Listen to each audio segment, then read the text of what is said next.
entre mi ser y mi existir, mi conciencia y mi manera de actuar con los demás en la sociedad. En otras palabras, asumir como individuo mi responsabilidad, que soy parte de una sociedad, pero que también soy forjador de la institución en la cual estoy viviendo.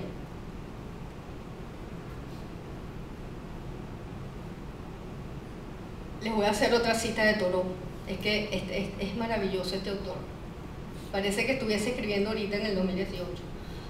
Todos los hombres reconocen el derecho a la revolución, es decir, el privilegio de rehusar adhesión al gobierno y de resistírsele cuando su tiranía o su incapacidad son visibles e intolerables.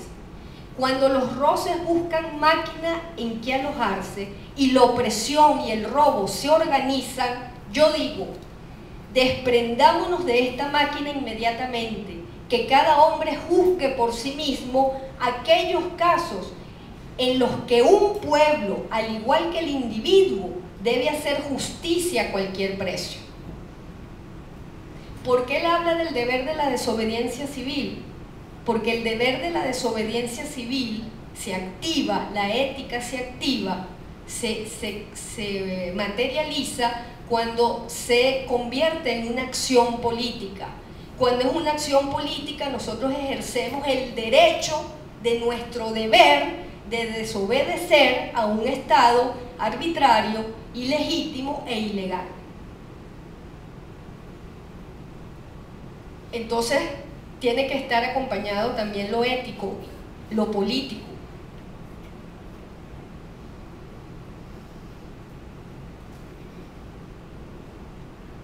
Otra cita de Thoreau: la ley nunca hará libres a los hombres, son los hombres los que deben hacer libre a la ley. Los amantes de la ley y el orden cumplen la ley cuando el gobierno la infringe. Cuando el gobierno no es un Estado de derecho, nos corresponde entonces a nosotros rescatar al Estado de derecho. Pero ¿cómo inicia ese rescate? Primero nos tenemos que rescatar a nosotros mismos como individuos. Y luego que nos rescatamos a nosotros mismos, tenemos que pasar al plano social. Como me enseñó un querido profesor, cuando no hay un líder, todos somos líderes. Parece que aquí nos negamos a aceptar eso. Porque yo todavía escucho en las calles que dónde está el líder, que nos va a sacar de esto, que dónde está el líder. Y resulta que es que cada uno tiene que asumir sus responsabilidades de liderazgo. Fíjense esta perlita que les voy a decir, que está pasando, que la tenemos aquí en Venezuela. Voy a citar a Thoreau, para que yo no estoy inventando, esto lo consiguen en internet, se pueden leer el libro. Son miles los que por opinión se oponen a la esclavitud y a la guerra. En su época, todavía en el sur, hay esclavos, ¿verdad? Está de toda la esclavitud de los negros, etc. Está la guerra con México, de Estados Unidos, se está apropiando los terrenos, y Thoreau está en contra de eso. Él no está de acuerdo con un gobierno que cobra impuestos para mantener la esclavitud. De hecho, Thoreau se niega a pagar impuestos y lo ponen preso, pero fue el único que se negó a pagar impuestos. Él lo dice: si muchos hubiesen hecho lo mismo que yo, sin necesidad de violencia, se cae, pero él fue el único que no lo pagó. Entonces, fíjense, son miles los que por opinión se oponen a esclavitud y a la guerra, y que sin embargo no hacen nada por ponerle fin. Siguen sentados con sus manos en los bolsillos y dicen que no saben qué hacer, por lo que no hacen nada. Quienes posponen incluso la cuestión de la libertad a la del libre comercio, y que tranquilamente se informan de los precios actuales del mercado junto con las últimas noticias de México después de comer, y hasta que puede que terminen por dormirse en el empeño. Dudan, vacilan, se lamentan y en ocasiones piden, pero no hacen nada seriamente y de efecto. Esperarán con la mejor disposición a que sean otros quienes remedien la maldad para que ellos no tengan que seguir lamentándose de su existencia. A lo más darán su voto con descuido y una salutación de adiós al justo cuando éste pase por su lado. Estamos hablando de 1700 y pico. ¿Qué quiere decir esto? Que un gobierno arbitrario se mantendrá mientras nadie haga nada o mientras sigamos esperando al líder que no sale.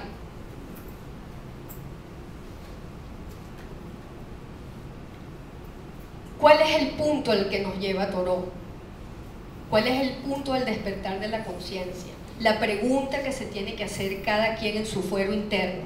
¿Qué hacemos? ¿Qué hago frente a un gobierno ilegítimo, ilegal y arbitrario? ¿Lo obedezco o lo desobedezco? La respuesta a esa pregunta inicia por ser individual. Es una respuesta desde mi fuero interno. ¿A qué estoy dispuesto? Si estoy dispuesto a asumir las consecuencias que implican desobedecer, o si estoy dispuesta a asumir las consecuencias que implican obedecer y asumir las consecuencias de no hacer nada, sencillamente salir todas las mañanas a la panadería, tomarme un café y decir: esto sí está duro, esto no se aguanta, estos son unos ladrones, narcotraficantes, y aquí no pasa nada. Pero yo me estoy tomando mi café calientico a 5 millones, yo no sé en cuánto está ahorita, 500 soberanos, X.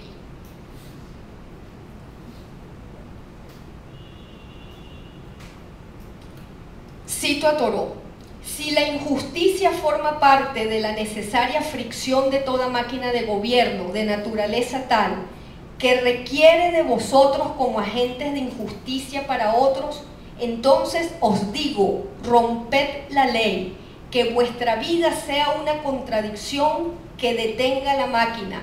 Lo que hay que hacer es no prestarse a servir al mismo mal que se condena. Habría que preguntarse cuántos de nosotros hemos colaborado con el gobierno arbitrario, injusto e ilegítimo.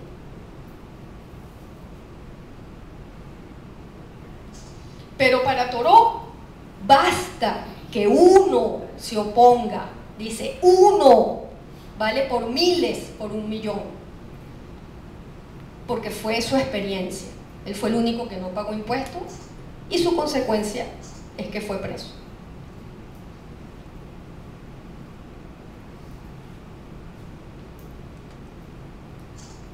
Muy bien.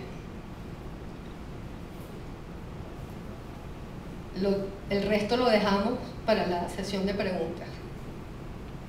Voy con el último autor que les traigo, Byung-Chul Han, 1959, es contemporáneo, está vivo aún, es de Corea del Sur, se va a Alemania, en Alemania estudia filosofía y también estudia literatura alemana y teología. El texto que les voy a presentar acá, en síntesis, muy resumidamente, es un texto de él que es sobre el poder y que me parece que aquí se recoge contemporáneamente las ideas expuestas por estos autores presentados aquí. El primero, Lavoisier, de 1500 y tanto; el segundo, Thoreau, de 1800, y ahora Byung-Chul Han, de 1959. Lo primero que él nos va a señalar es que él considera que hasta ahora hay tantas formas como se ha tratado de definir el poder, que hay una confusión teórica, y que el poder se lo asocia con la represión, se lo asocia con la libertad, se lo asocia con la comunicación, se lo asocia con el ámbito sociológico, jurídico, político, y esto pues trae una confusión a un punto que no se sabe realmente en qué consiste el poder. Y él señala pues que ante eso se requiere entonces hacer nuevamente una vinculación de los elementos estructurales internos que contiene el mecanismo de poder para poder de alguna manera ver así cómo éste se manifiesta. Y él va a desarrollar estas ideas presentándonos primero la lógica del poder, cómo ve la lógica del poder y la semántica del poder. Sobre la lógica del poder, lo primero que él se va a apartar es con la idea de asumir el poder como una relación causal. ¿Qué es una relación causal? Bueno, que se asume que el poder, ¿verdad?, es alguien que está arriba, otros que están abajo, y el que está arriba cercena la libertad de los que están abajo, o el que está arriba aplica los mecanismos de represión, de opresión, o el que está arriba de alguna manera obliga al que está abajo a que haga la voluntad, a imponerle sus decisiones. Este autor se va a salir de estas nociones que él señala como clásicas y dirá que ellas no llenan realmente la complejidad del poder. La lógica del poder es mucho más profunda, mucho más entramada. En realidad, para él, la lógica del poder se manifiesta en formas, como una forma. ¿Y en qué consiste esa forma?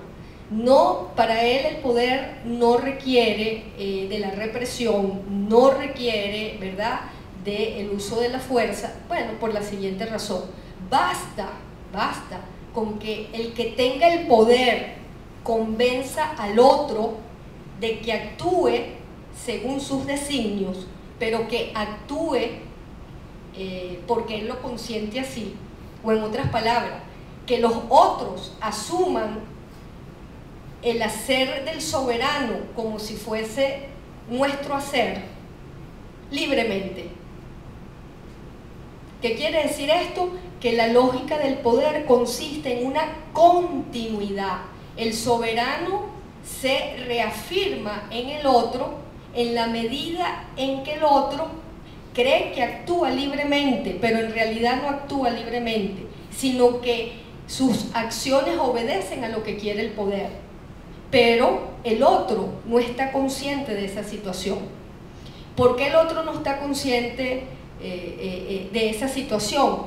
Porque el poder crea estructuras de espacio, de espacialidad y de tiempo por donde se diluye y crea las condiciones en ese espacio para que los otros actúen tal cual como él quiere que los otros actúen. Entonces él dice, no consiste el peso, la densidad del poder, no consiste en que se le diga que no. El poder se reafirma cuando logra el sí. Entonces todo el mecanismo del poder trabaja para transformar el no en sí. Entonces la fuerza del poder está cuando uno dice yo sí quiero. No es yo sí tengo o yo debo, sino yo sí quiero. Yo sí quiero ser funcionario público. Me están ofreciendo un cargo y voy a asumir ese cargo. No me estoy metiendo aquí con funcionarios, que decían ser funcionarios públicos, etcétera. Es un ejemplo, y lo podemos poner igual a una empresa privada. Yo sí voy a aceptar el cargo de ejecutivo en la empresa Polar porque me van a pagar todo el dinero del mundo. Pero el problema se enfoca aquí en lo siguiente: cuando yo digo sí voy a aceptar ese cargo, ¿lo está aceptando usted realmente por decisión propia o porque está obedeciendo a una estructura, a unos mecanismos de poder que de alguna manera lo están llevando a eso? Ese es el planteamiento que nos trae Byung-Chul Han en lo que se refiere, digamos, a esta parte de la lógica del poder. Por supuesto, para que se logre esa continuidad del yo en el otro, ¿verdad? El poder actúa como un medio de comunicación.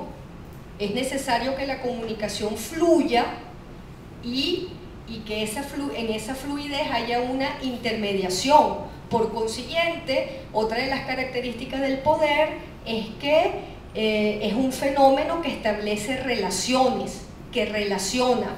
El poder no trabaja en el vacío, el poder trabaja en relaciones. Y entonces acá entra otro aspecto importante, y con eso termino, lo que llama Byung-Chul Han la semántica del poder. La semántica del poder tiene que ver con el sentido, y el sentido tiene que ver con esta creación de este fenómeno de relaciones. El poder crea un contexto, el poder crea un contexto que sirve de referencia, y esa referencia, mediante esa referencia nosotros nos relacionamos, solo que esa referencia termina siendo el poder. El poder está en el centro de esa referencia. El poder, al convertirse en el contexto de referencia, es el que marca el sentido. La semántica tiene que ver con el sentido. ¿Qué significa el sentido?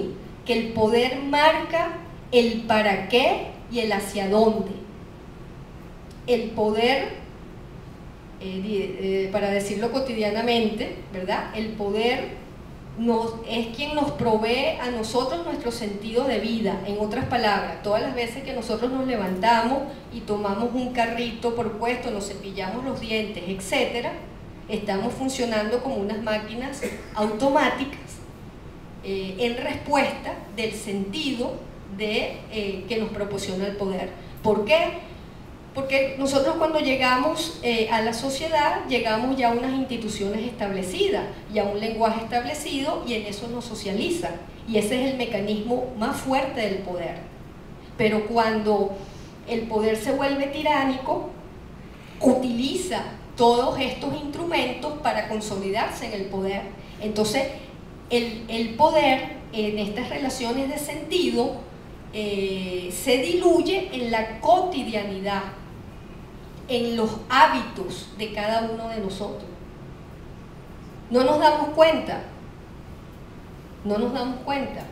obedecemos, hacemos lo que el poder quiere, y nosotros no nos damos cuenta, y no nos damos cuenta porque no hemos trabajado en el cuestionamiento interno. Y entonces, cuando la dominación está en su máximo esplendor, se identifica con la libertad. En ese punto, ya el poder no necesita mecanismos ni de represión, ni de fuerza, ni mucho menos, porque ha logrado que todos nosotros amoldemos nuestra voluntad a su voluntad. Entonces hay una inversión que nos muestra este filósofo, y ya que les leí de los otros, voy a cerrar con esta frase de Byung-Chul Han, que dice lo siguiente: el poder brilla por su ausencia. Gracias.